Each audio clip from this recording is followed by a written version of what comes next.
This video sponsored by BuyMode e-shopping app, BuyMode mobile app, BuyMode online app. அன்பார்ந்த நேயர்களுக்கு வணக்கம்.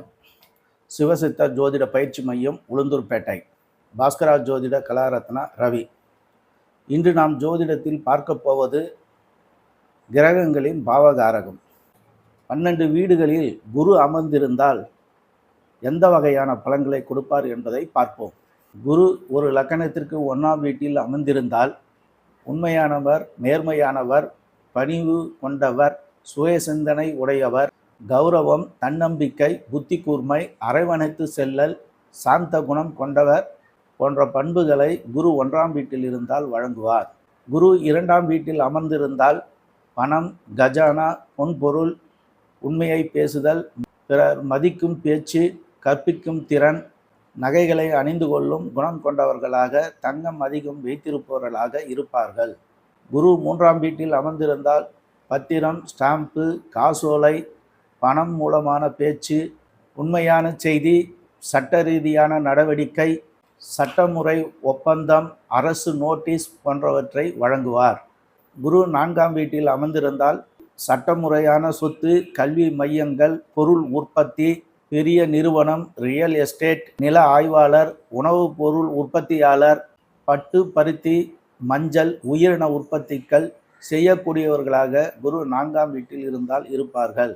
குரு 5ஆம் வீட்டில் அமர்ந்திருந்தால் ஆன்மீக தொடர்பு, தெய்வ நம்பிக்கை, உண்மையான குழந்தை, உண்மையான காதலர்கள், பூஜை செய்பவர்கள், அரசியல் ஆன்மீக தலைவர்கள், தெய்வ தொண்டு, ஆழ்ந்த சிந்தனை, தெய்வ அருள் முதலியவற்றை குரு 5ஆம் பாவத்தில் இருந்தால் கொடுப்பார்.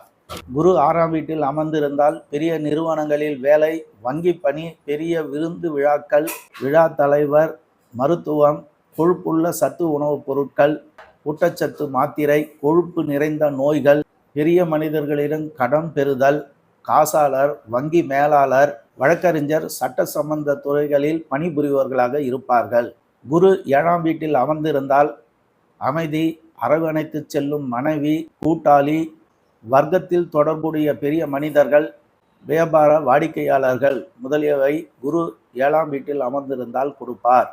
குரு 8ஆம் வீட்டில் அமர்ந்திருந்தால் சட்டத்தால் தண்டிக்கப்படுபவர், அபராதம், பொன்பொருள் கொடுத்தல், சட்ட ரீதியான மிரட்டல், சட்டத்திற்கு புறம்பாக செயல்படுதல், ஜப்தி நடவடிக்கை, சேதமான பொருளை மறு உற்பத்தி செய்தல் போன்ற செயல்களை குரு 8ஆம் வீட்டில் இருந்தால் வழங்குவார்.